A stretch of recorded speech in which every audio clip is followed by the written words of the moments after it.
A Macota vai começar respondendo as perguntas. Então, a Maria Lúcia, né, ela faz a primeira pergunta de como trabalhar com essa cultura, essa tradição, criar materiais de trabalho.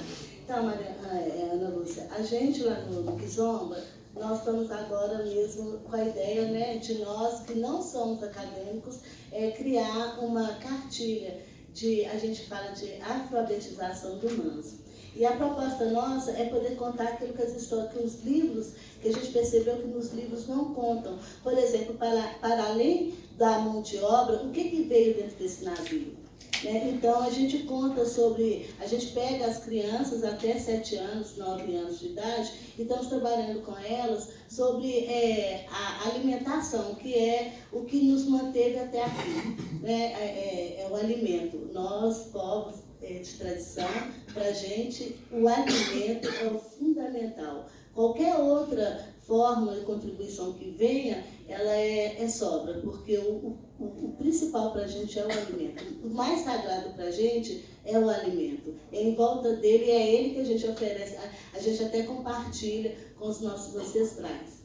Então, a gente tem trabalhado com as crianças, por exemplo, como que veio os alimentos africanos aqui para o Brasil. E aí a gente pega, por exemplo, crianças de 3, 4 anos, ensina elas a trançar cabelo e implantar as sementes dentro das próprias tranças, e depois a gente faz uma viagem com elas contando histórias de países da África, porque eu só fui saber que a África não era um país, era um continente, quando eu saí da escola.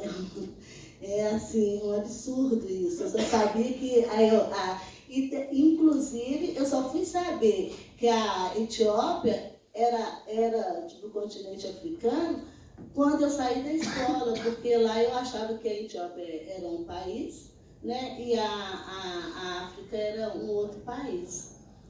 E aí, para começar aqui, deixa eu explicar, eu estudei só até a 4ª série.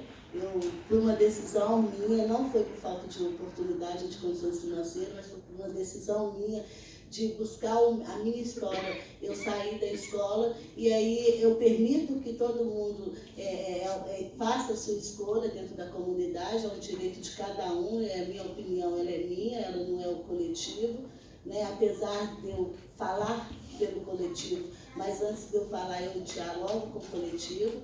Então, eu preocupei com isso desde os meus 9 anos de idade, que eu saí da escola. Eu falei, a gente precisa assegurar a nossa história, porque mesmo que a gente vá buscar esse canudo, né, porque a gente só é reconhecido desse país se tiver um canudo na mão, não importa quem você é, você tem que ter um canudo na mão.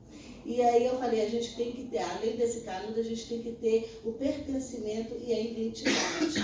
E aí eu comecei a trabalhar com os próprios meus irmãos, a gente brincou, ia para a beira do córrego, lá a gente pegava, entendia a transformação do sapo, né, do jeito da Maria Sapuda, a gente pegava a Maria Sapuda, ficava com ela alguns dias, depois a minha mãe mandava, devolve essa Maria Sapuda.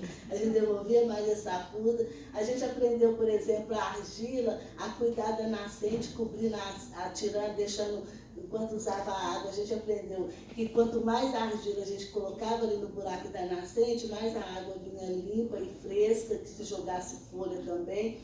Então a gente foi aprendendo. Se hoje perguntassem quem foi os seus professores, eu falo, olha, para além do Pai Benedito, foi a própria natureza. Ela que nos ensinou a como sobreviver.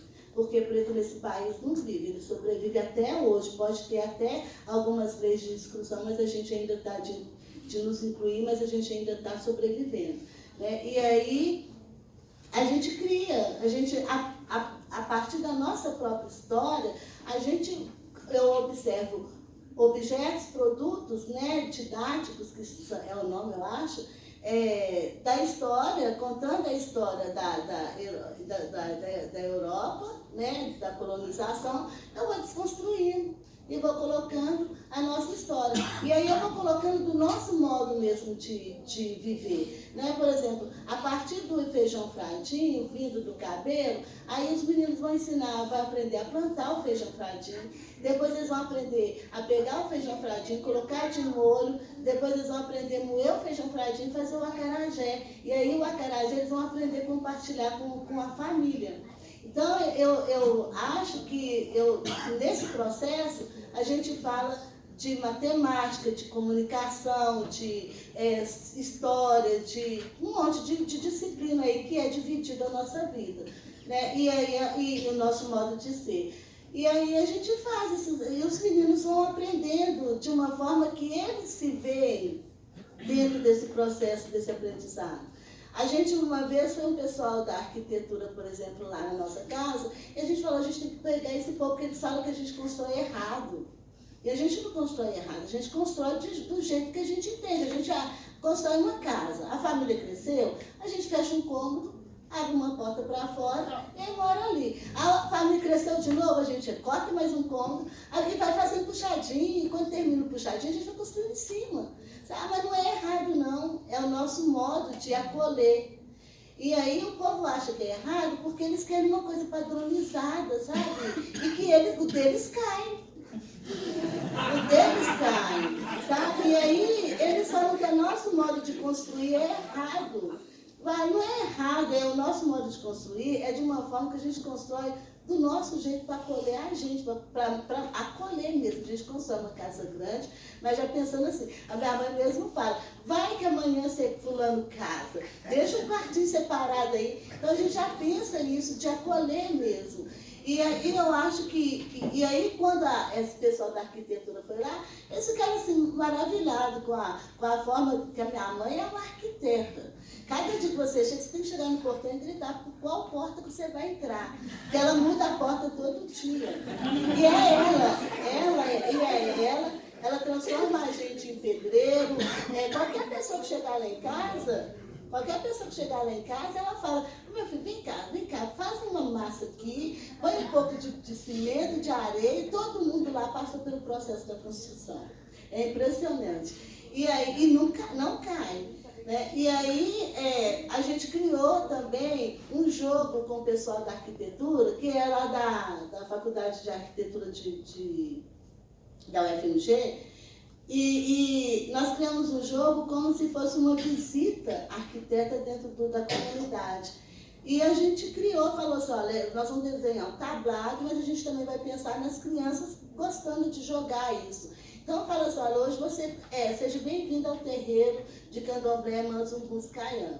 Ao entrar, você vai encontrar um Exu. Esse Exu te dá boas-vindas e é ele que toma conta da comunidade, é o Deus da comunicação, então a gente vai falando tudo sobre Exu. E aí a gente faz um joguinho, né, de cartas. Você quer avançar? Escolha uma carta. A gente joga o búzio, e o búzio dá lá a oportunidade de quantos passos ou qual é a próxima jogada. E aí ele tira a cartinha da peneira, e aí na cartinha faz uma pergunta. O que você compreende sobre o tridente? É um símbolo do diabo? É um garfo? Ou três lanças comunicando com os elementos da natureza? E aí coloca assim, todo mundo que não entende acha que é um tridente. Não, a gente pergunta, outra pergunta é do dente, não é do garfo, não é um castiçal. Todo mundo entende que é um tridente. E aí a gente fala, se você acertar, você avança 3 casas. Se você errar, você recua e volta para o portão. E aí as crianças gostam de jogar e ao mesmo tempo que elas vão jogando, elas vão aprendendo de uma forma que não foi contada. Sabe? Elas vão aprendendo de uma forma como a gente reconhece o território enquanto sagrado. E isso pode ser levado para a escola, porque você não está ensinando sobre religião, você está ensinando sobre tradição, sobre povo, sobre a diversidade desse país. Esse povo existe, sabe? Nós não precisamos estar entrando na área da religião. A nossa religião ela é muito preservada para nós. Só pratica a nossa religião quem estiver inserido dentro dela. Mas qualquer pessoa pode frequentar a nossa casa, tomar um café na nossa cozinha e sentar e tomar um banho, bater um bom papo, acender uma vela se tiver necessidade. É o nosso modo de ser. A gente existe e o país precisa entender isso. E o mais importante, a educação precisa reconhecer isso. Porque eu concordo, porque é a educação que vai mudar esse país, é a educação que vai mudar o mundo. Mas quando ela entender dessa diversidade que é de modos e formas de educar.